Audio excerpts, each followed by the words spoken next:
In nearly 3 decades as a comedian, Dai Henwood has pretty much done it all, ticked every box. But I was surprised to learn he's never hosted the Best Foods Comedy Gala. Well, that is all about to change. Dai has been announced as the host of the 2026 gala to be held in May next year.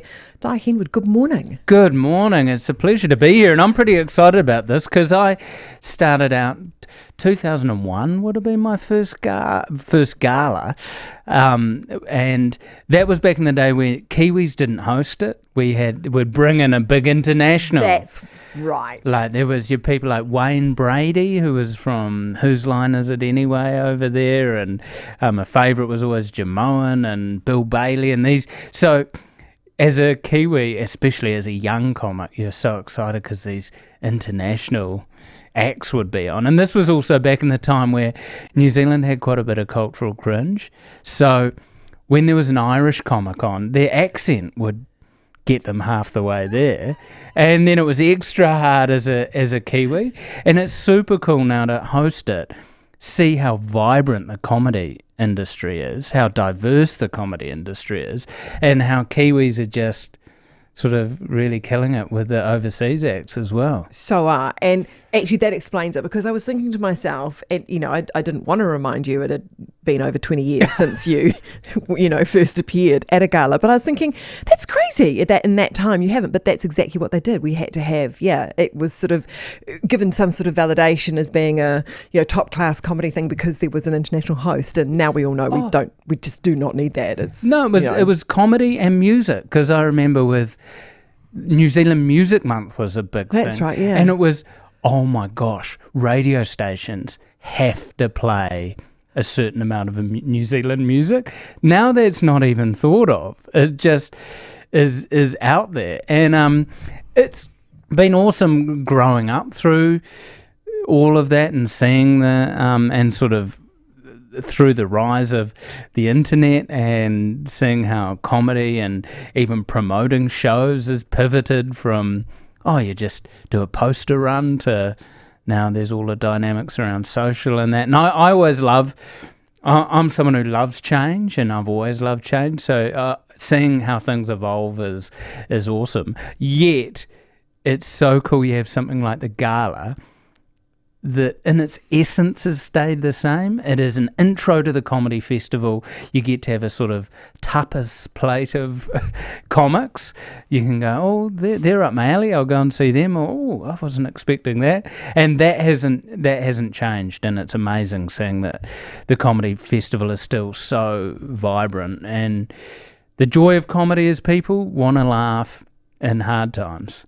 And we've just done a 7 days tour, and people are struggling a bit, and it's just a time in the world where things are a bit tight. So comedy's always a good place to fall.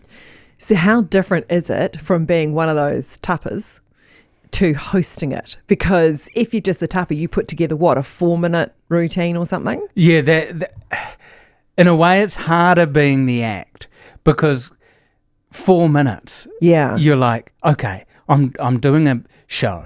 I need to sell the show, but I just need to be funny. I've got to be funny straight from the get-go. Yep. You can't build into this. No, you can't.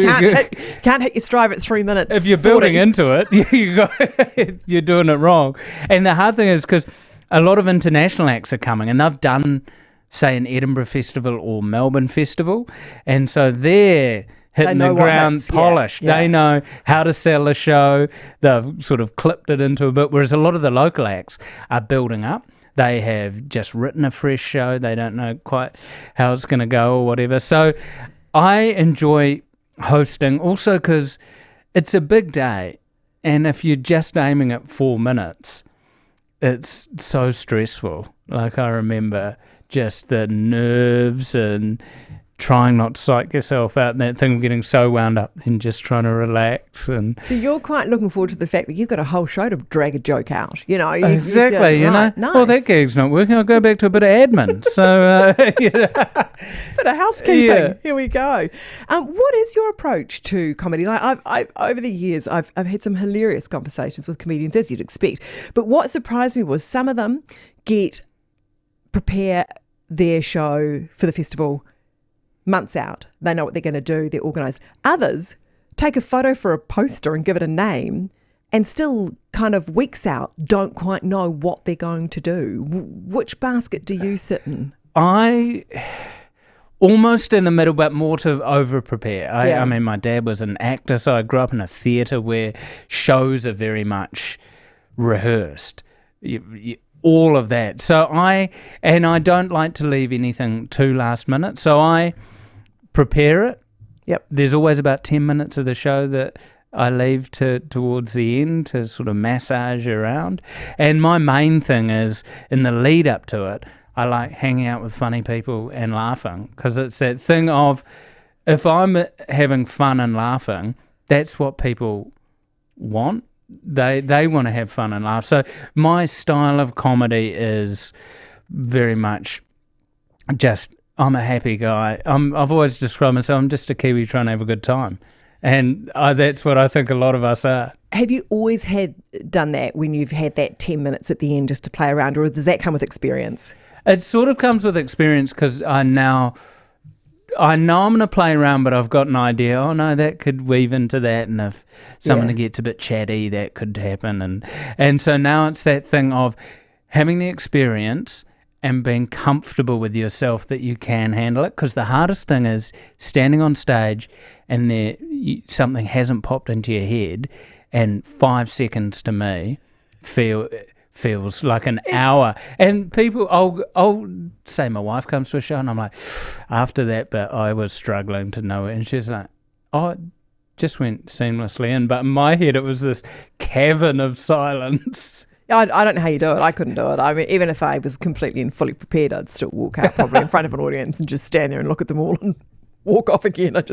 Hey, tell me a little bit about the New Zealand Comedy Trust, because every ticket sold to the gala supports the work that they do in the local comedy scene. How important is that work? Well, pardon me. The Comedy Trust and the Comedy Festival, like I was mentioning before, how it's been a tentpole sort of for so many years in the New Zealand comedy circuit. And it is the time of year that brings the comedy industry together as one, and people are all sort of performing around each other. And the Comedy Trust, sort of, you think of it as your nice grandma. I hope this isn't a mean analogy. No, it's like just a group of people who aren't necessarily comedians, but who are invested in the comedy industry and want to see it flourish, and provide a festival that creates that environment. And I suppose it's creating the terrain for comedy to grow. And each year the festival, like putting on a festival is a huge undertaking, because you're trying to bring people in from overseas, you're trying to manage all these bits and bobs and sell a lot of tickets, because it's not like you're doing one show. Yeah. You're trying to make sure everyone succeeds. So yeah, I look at them as the Comedy Trust just basically tries to get the soil down all around New Zealand for comedy to flourish, and especially local comedy, because that's what keeps us going throughout the year. Go with the gardening kind of. Yeah, thought that worked better than the grandmother, I reckon. I will segue to the gardening analogy. I would love to talk to you about your year, because I'm sure it's been a bit of a roller coaster. At the end of 2024, you did say it's been one of your hardest years. How has 2025 been? The winter of 2025 was real rough for me. I had some 4 unexpected hospitalisations that sort of talking for anyone who doesn't know, I've been on a 5-year stage 4 cancer journey, and it got pretty grim in the winter there. It was sort of cancer adjacent things, and sort of had to have a surgery here and there. And the last 3 months have been absolutely wonderful. I'm still doing chemotherapy. It's still bloody tough, but just managed to do a 7 days tour with people who are my absolute best buddies, and travel around the country sharing jokes. The sun's been shining. This whole journey for me has really isolated each day. And like, for instance, I'm waiting for scan results, and I now actually can honestly be in the moment of, well, that's a worry for another day, which has been so hard to get to, and to get to that point where I'm like, no, the sun's out, I'll go for a swim with my kids after school. That's what matters. And not worrying about this, in a day I'm getting that result and what's going to happen. Because the scan result always sort of changes what the next 3 months looks like. And I'm feeling great, so that's all you can ask for. There'll be so many people out there who completely resonate with what you're saying, and even people who are waiting, may have been cleared of cancer who are waiting for scan results. It is so hard to get to that point. It's just there, isn't it? It's part of life, and it's there. And it is, you get to that point through, I suppose, a lot of trauma and realising, hey, because up until I got diagnosed, I always associated myself as a healthy person. I'd been lucky. I hadn't dealt with the hospitals much. And then now, every couple of weeks I'm doing chemo and stuff, and that has its ups and downs, and struggling with that fact of seeing my mates just living their life and doing their things, and I hunker down for a week, sort of out doing things for a week. That's been so hard to get into the zone of, right, today's a hard day, but today's a great day. Yesterday I had a great day. And actually I think so many people could benefit from that idea of taking a quiet moment at the end of the day and just going, today was a really good day, or today was really hard, but I actually dealt with that pretty well. And I think speaking to people and knowing myself before cancer, people are way too hard on themselves. Like, you are enough, you are doing the best you can, and this is our only shot. So don't give yourself grief. Sit at the end of the day and actually go, I could have dealt with that better, but I didn't, or I've learnt from that, or wow, today was awesome, which when the sun's been out like it has, it certainly is. You were made the Officer of New Zealand Order of Merit and the King's Birthday Honours. Was that a big moment for you? I mean, I know it's kind of what you do in your family. Yeah, I know. Get on it. But was that quite special for you to just stop and think about what you've achieved and what you've given? And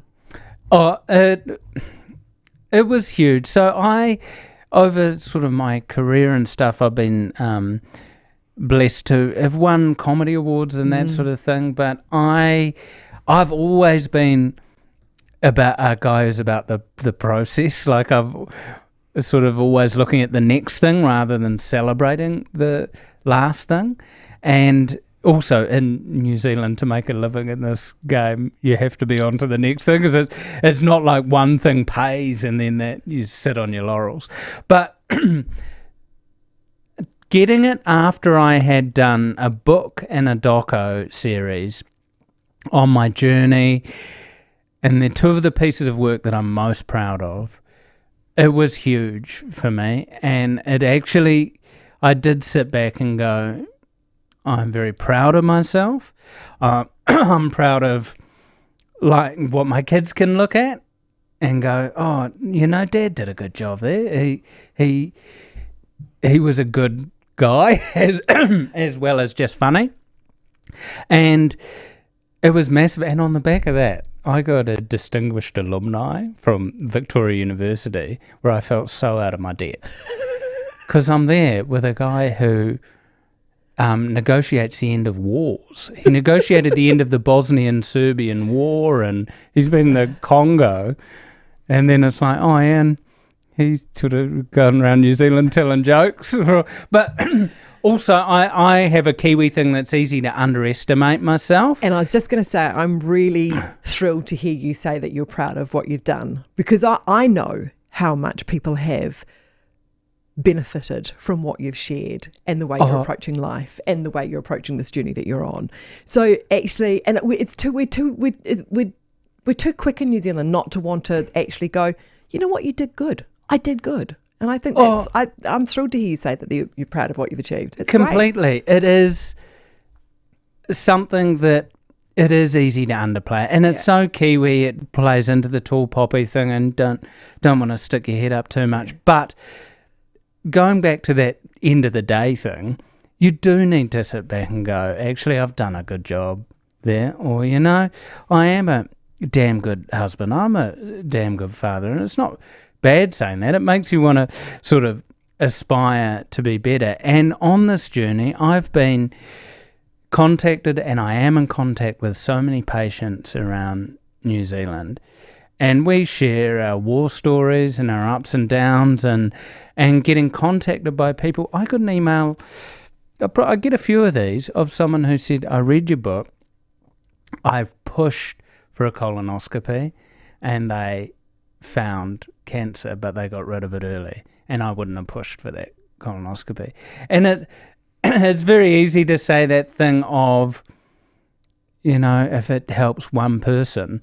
But I think of my life over the last 5 years and the 7 surgeries and all, done 46 rounds of chemo and radiation and all that. And I go, if that person can get early, they got rid of it, do minimal treatment and not have to do that 5 years, or who knows how long the rest of this journey is going to be, then that is worth it. It's served its purpose. So, I'm super proud of that. And the fact that I can still get out there and tour 7 days and be a part of the Best Foods Comedy Gala and that. And it is taking each day at a time. And I put my optimism out there because I enjoy laughter and happiness.